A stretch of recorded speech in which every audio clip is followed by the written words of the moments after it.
नमस्कार छात्रों, मैं अमित तंवर, सहायक आचार्य, राजकीय महाविद्यालय डूंगरगढ़ बीकानेर से आपका स्वागत करता हूं।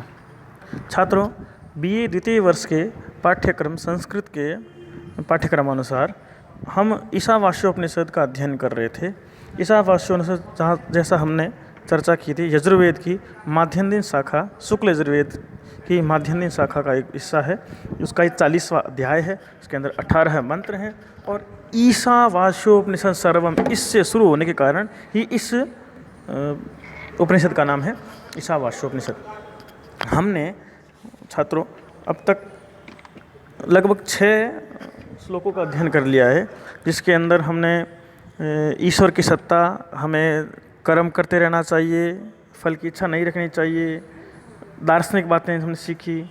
हमने ये सीखा कि परमात्मा सबके अंदर है, परमात्मा के अंदर सारी आत्म तत्व हैं, सारी आत्म तत्व के अंदर परमात्मा है, हमने ये जाना। आज हम जानेंगे कि विद्या क्या होती है, अविद्या क्या होती है, इसके बारे में चर्चा करेंगे।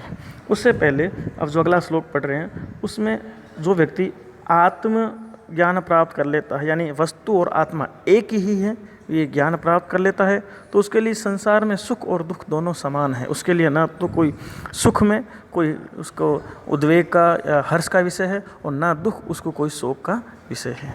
आओ श्लोक पढ़ें। यस्मिन् सर्वाणि भूतान्यात्मैवाभूत विजानतः तत्र को मोह क शोक एकत्वम् अनुपश्यत। यस्मिन् विजानत, जो जानता हुआ, क्या जानता हुआ? आत्मा एव सर्वाणि भूतानि अभूत, सभी तत्वों में, सभी जीवों में परमात्मा तत्व है, सभी भूत आत्म भाव को ही प्राप्त हैं, सभी तत्वों में, सभी जीवों में परमात्मा का ही अंश है, परमात्मा ही है।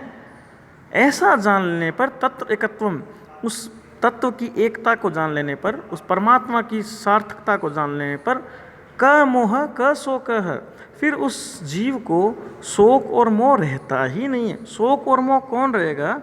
जिसको हर जीव अलग अलग दिखाई देगा। अब जब जिसने ये ज्ञान प्राप्त कर लिया कि हर जीव के अंदर परमात्मा की सत्ता है, तो उस जीव को ना तो कोई कामनाएं रहेगी, ना कोई मोह रहेगा। तो जब कामना नहीं रहेगी तो ना तो कोई शोक रहेगा, ना कोई मोह रहेगा। किसी चीज़ को प्राप्त करने की कामना का मोह, न प्राप्त होने पर शोक, ये उसको कहीं पर भी उद्वेलित, कहीं पर भी उसको चिंतित नहीं करेंगे। क्या मोह क्या शोक, उसको कुछ भी सोचने पर मजबूर नहीं किया जाएगा। जिस समय ज्ञानी पुरुष के द्वारा सर्वभूत परमात्मा ज्ञान, परमात्मा की सत्ता को ज्ञान को प्राप्त कर लिया जाता है, वो एकत्व देखने लग जाता है। हर दृष्टि में, हर जगह, हर जीव, हर प्राणी में ईश्वर की सत्ता को देखने लग जाता है। तो उस देखते हुए, उस ईश्वर की सत्ता को देखते हुए मनुष्य के लिए शोक मोह आदि जो विकार हैं वो कभी भी नहीं आते। आगे पढ़ते हैं, आगे क्या कह रहे हैं? सपर्यगाश्रुक्रम कायमव्रणम मनस्वामस्नावीरं शुद्धं पापविदं कविर्मनीषी परिभू स्वयंभूर्याथा तथ्यो तो अर्थान् विदधात् शाश्वतिभ्य समाभ्य। ये क्या कह रहा है इसके अंदर कि यपर्यगच्छा शुक्रमाग्रायमव्रणमस्नाविदं शुद्धं पापवेद्धम् कविर्मनीषी परिभू स्वयंभूर्याथा तथ्यतो अर्थान् विदधात् शाश्वतिभ्य समाभ्य। ये कह रहा है वो परमात्मा क्या है? पर्यगात, वो सब और है, सब और व्याप्त है। सपर्यगात, वो सब जगह है। और वो परमात्मा कैसा है? शुक्रम, यानी तेज युक्त, अकायम, बिना काय का, यानी शरीर शून्य, इसका कोई शरीर दिखाई देता नहीं है। और क्या कहा? ये कैसा है? अव्रणम, घाव रहित, जिसके कोई घाव नहीं होता, जिसको कोई चोट नहीं लगती, जिससे कोई दर्द नहीं होता। और क्या कहा? और कहा ईश्वर क्या है? परमात्मा तत्व क्या है? परमात्मा तत्व है अस्नाविरम, स्नायुओं नहीं है, नाड़ियाँ नहीं है, नब्ज नहीं है उसके, तो शरीर ही नहीं है तो नब्ज नाड़ियाँ कहाँ हुई, है ना। और क्या कहा, शुद्धम, एकदम पवित्र। और क्या कहा, अपाप विद्धम, बिल्कुल निष्पाप है। और पर्यगात, ऐसा जो चमकीला तेज युक्त शरीर शून्य घाव रहित स्नायुओं से रहित शरीर वाला या शरीर शून्य ऐसा परमात्मा तत्व पर्यगात है, सब और गया हुआ है, सब और व्याप्त है। और क्या बताया, कवि ही का मतलब क्या होता है कि जो सब कुछ जानने वाले हैं, सर्वज्ञ को कवि के कहते हैं। तो जो सर्वज्ञ है, क्रांत दृष्टा है, और क्या है, मनीषी, मन की इच्छाओं को जानने वाला, मन की बातों को, मन की वृत्तियों को जानने वाला है, सबके मन की बात जानने वाला, परिभू, सबको वश में करने वाला है, स्वयंभू, खुद ही उत्पन्न होने वाला है, ना तो किसी के संयोग से उत्पत्ति उसकी, ना किसी के वियोग से विनाश, स्वयं ही उत्पन्न होने वाला, स्वयं ही सत्तावान है। ऐसा शाश्वत दिव्य, जो शाश्वत है, हमेशा बना रहने वाला है, यथा तथ्यत, यथार्थ स्वरूप में है, अपने अपने स्वरूप के अनुसार अपना स्वरूप बदलने वाला है, यथार्थ वाला है। अर्थान वेदतात, उस परमात्मा ने, सनातन ने, उस परमात्मा ने क्या किया, अपने अपने स्वरूप के अनुसार अर्थान वेदधात, पदार्थों को विविध रूप में बनाया, इस सृष्टि का निर्माण किया अलग अलग रूपों में। परमात्मा तो वही है, वही चमकीला, वही तेजयुक्त, वो शरीरहीन, वही मनीषी, वही कवि, उसने अपने अलग अलग पदार्थों को विविध रूप में बनाया। तो ईश्वर की सत्ता को बताया है, ये ईश्वर के ये गुण है, कोई घाव नहीं होता, कवि है, सुक्रम है, चारों ओर फैला है। आत्मा और परमात्मा के विषय में जो ऐसा विवेचन करता है व्यक्ति, उसको शोक और मोह होता ही नहीं। तो अब आगे श्लोक बताएंगे कि संसार में दो प्रकार के मार्ग हैं, ज्ञान का मार्ग और कर्म का मार्ग, है ना। तो ये क्या कहते हैं, उसको विद्या और अविद्या के द्वारा बताते हैं। कि क्या कहा कि अंधन्तमा प्रविशन्ति ये अविद्यामुपासते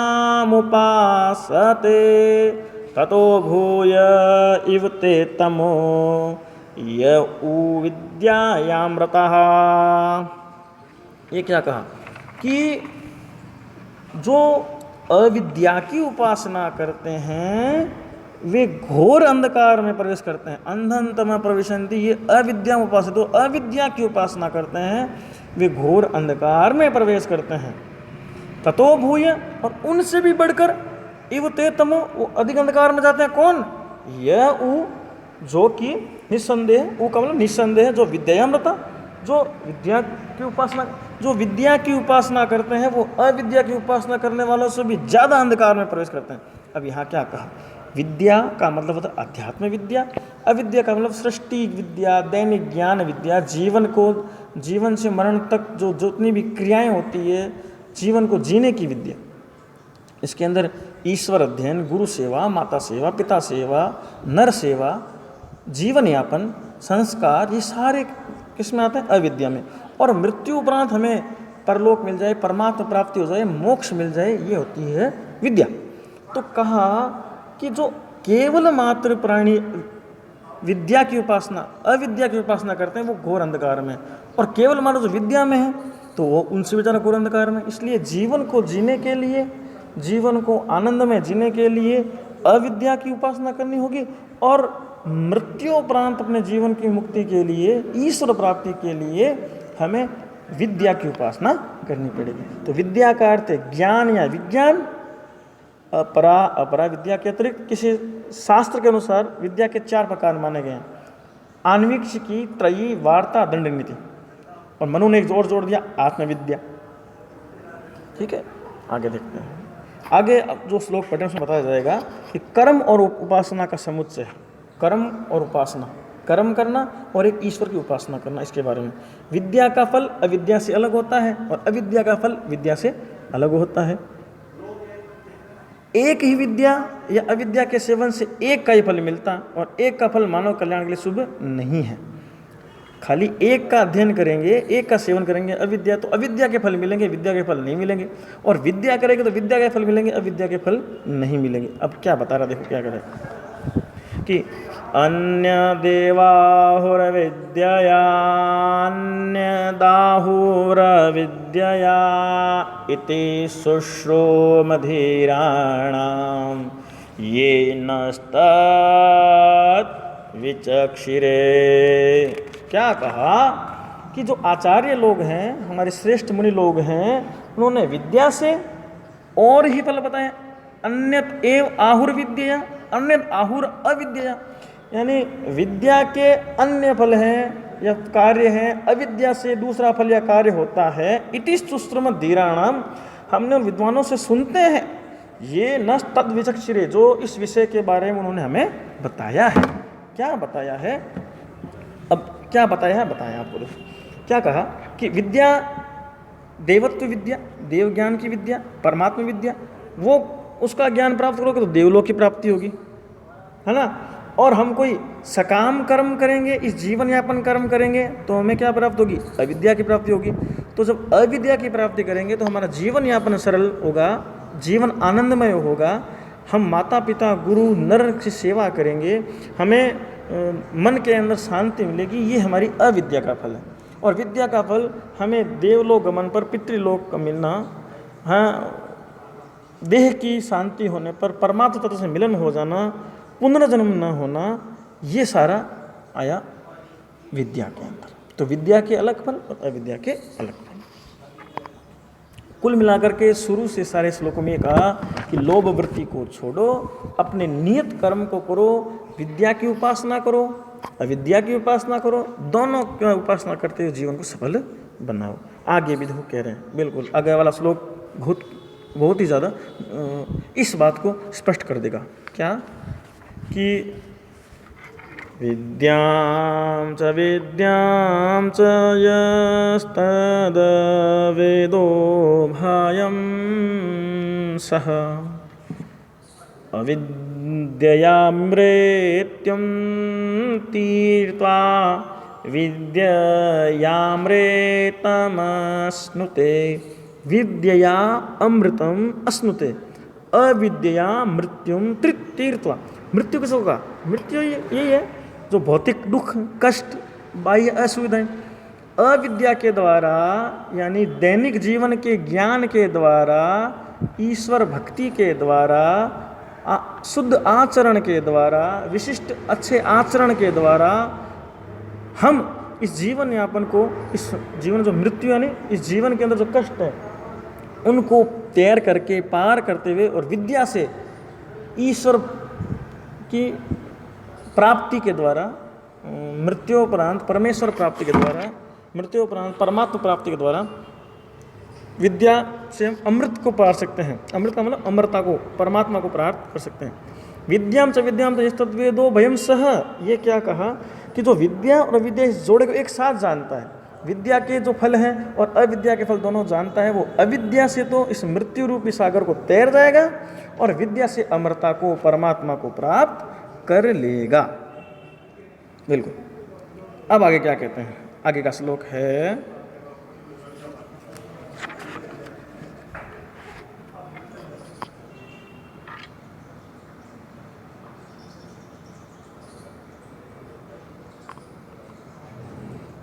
चलो मैं वाचन कर देता हूँ जितने। अंधं तमः प्रविशन्ति ये असम्भूतिमुपासते ततो भूय एव ते तमो य असम्भूत्यामृता।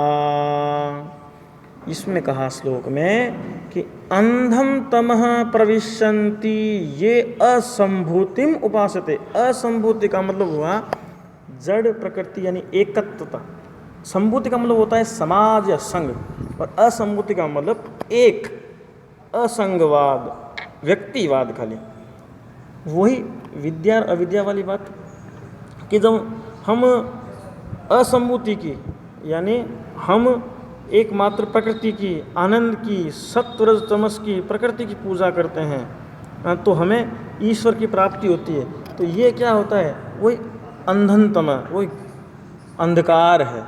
और यही का तत्व भूय, उससे भी भयंकर अंधकार है संभूति तो लगे हुए हैं, जो आज के जीवन को श्रेष्ठ बनाने में लगे हुए हैं, आज के जीवन को स्त्री पुत्र धन कीर्ति इसको प्राप्त करने में, इसके साथ साथ समुदाय के साथ रहते हुए समाज के साथ रह चलते हैं, वो उससे भी भयंकर अंधकार में गिरते हैं। यानी विद्या अविद्या संभूति असंभूति इन सब को लेकर चलना ही मनुष्य को क्या करता है, जीवन में श्रेष्ठता को प्राप्त करवाता है, मनुष्य के जीवन को श्रेष्ठता प्राप्त करवाता है।